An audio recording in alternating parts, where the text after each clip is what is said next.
పొన్నవోలు సుధాకర్ రెడ్డి గారు తిరుమల లడ్డుపై ఢిల్లీలో చేసిన కామెంట్ నా దృష్టికి తీసుకొచ్చారు.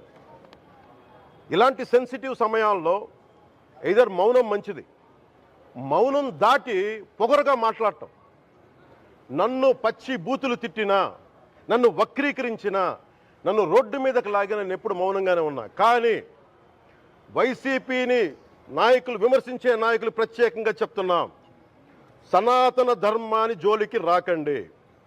తప్పు జరిగితే తప్పు జరిగిందని ఒప్పుకోండి, లేదా మాకు సంబంధం లేదని చెప్పండి. అంతేగాని మళ్ళీ అడ్డగోలుగా మాట్లాడితే ఎవ్వరం క్షమించం. ఇక్కడ మీరు కూడా హిందువులే, పొన్నవోలు సుధాకర్ రెడ్డి గారు మీరు హిందువులే. నోటికొచ్చినట్టు మాట్లాడకండి. తమాషాలుగా ఉందా మీకు? సరదాలుగా ఉన్నాయా? మొన్నటికి మొన్న ప్రకాష్ రాజ్ గారు మాట్లాడారు నా మీద. అరే నేను మాట్లాడుతుంది ఒక హిందువులు అపవిత్రం గురించి మాట్లాడుతున్నాను. ఇందులో ప్రకాష్ రాజ్ గారికి సంబంధం ఏంటి? ఇందులో నేను ఇంకొక మతాన్ని నిందించానా? ఇస్లాంని నిందించానా? క్రిస్టియానిటీని నిందించానా? అపవిత్రం జరిగింది, ఇలా జరగకూడదు, ఫుడ్ అడల్టరేషన్ జరిగిందని మాట్లాడుతుంటే దీన్ని గోల చేయకూడదంటే, అంటే తప్పు జరిగినప్పుడు మాట్లాడకూడదా? ఒక అపవిత్రం జరిగితే మాట్లాడకూడదా? దేవతా విగ్రహాలను శిరచ్ఛేదం చేస్తే మాట్లాడకూడదా? ఏం పిచ్చి పట్టింది ఒక్కొక్కళ్ళకి? ఎవరి కోసం మాట్లాడుతున్నారు మీరు? ప్రకాష్ రాజ్ కూడా చెప్తా ఉన్నాను, నాకు మీరంటే గౌరవం, I have extreme respect for you. కానీ when it comes to secularism, Prakash Raj గారు, it's a two way, not one. I have extreme respect for you, you know that. మీరు secularism is all, it is not way. హిందువుల మీద దాడినప్పుడు వచ్చి మాట్లాడడం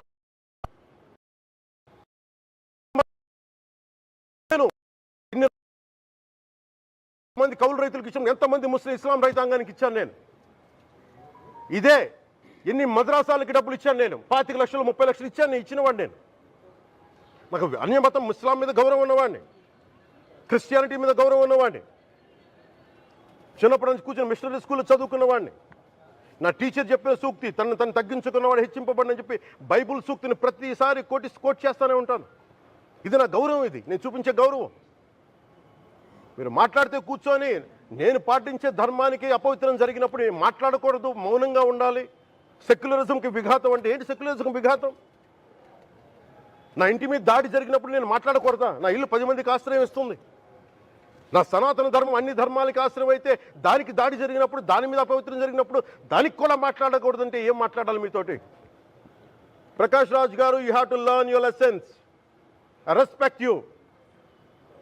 It's not just Prakash Raj Garu, all the people who thinks in the name of secularism, you're going haywire. Let me tell you guys, we are extremely hurt.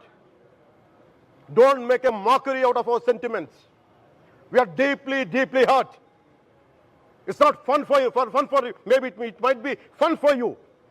It is not fun for us. It's a deep anguish, deep pain. Don't you ever forget.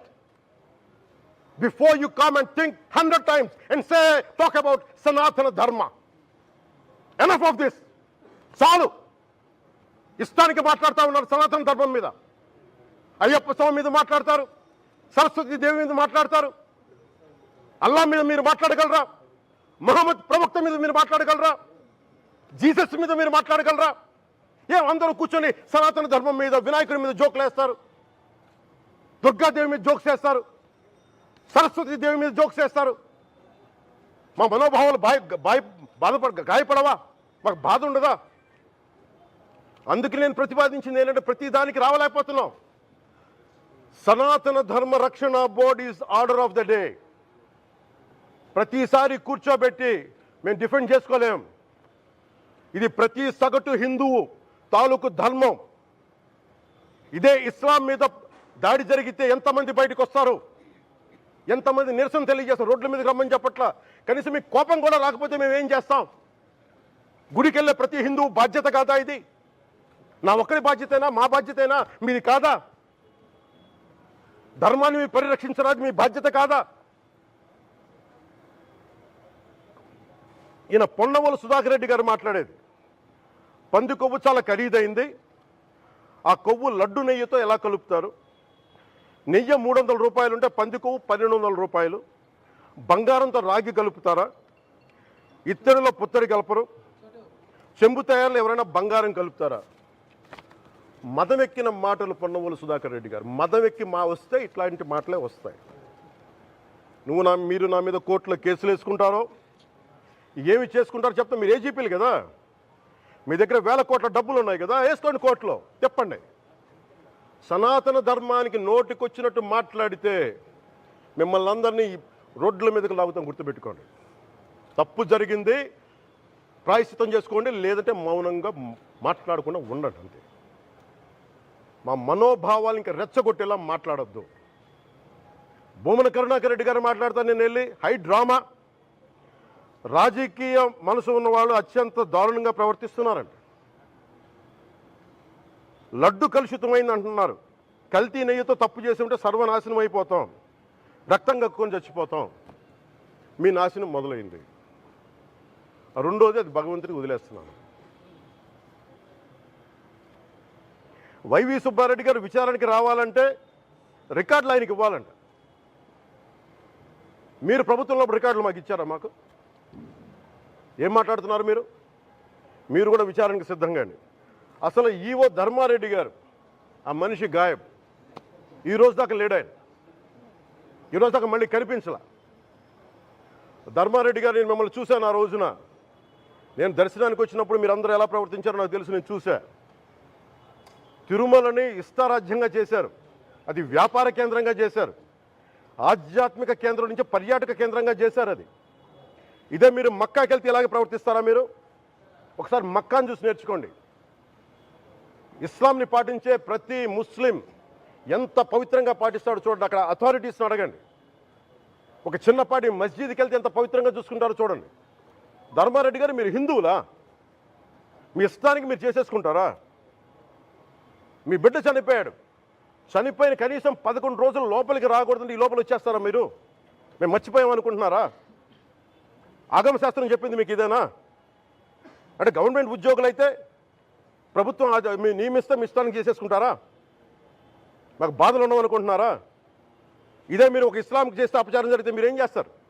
బయట రోడ్ల మీదకి వచ్చి మీరు కూర్చోబెట్టి దాన్ని politicise చేస్తారు. మీరు politicise చేస్తారు. నేను నిజంగా చెప్తున్నా, జగన్మోహన్ గారికి కూడా చెప్తున్నా, మీరే కనుక, నేనే కనుక సనాతన ధర్మం మీద పోరాటం చేయాలని నన్ను ఆపేవాళ్ళు ఎవరు లేరు ఈ దేశంలో, గుర్తుపెట్టుకోండి. నేను కనుక సనాతన ధర్మం కోసం నేను పోరాటం చేస్తే చచ్చిపోవడానికి సిద్ధం నేను. కానీ నేను అక్కడి దాకా తీసుకెళ్ళిన విషయాలు, దానికి నిదర్శనమే రామతీర్థాస్, రాముల వారి విగ్రహం శిరిచ్ఛేదం జరిగినప్పుడు ఒక్క మాట మాట్లాడకుండా చెప్పి కూర్చున్నాను. ఆ తెలివితేట లేక మీ ప్రభుత్వాన్ని కిందకి తీసుకొచ్చి అధాపాతాలను తొక్కిన మేము మాకు శక్తి లేదనుకుంటున్నావా?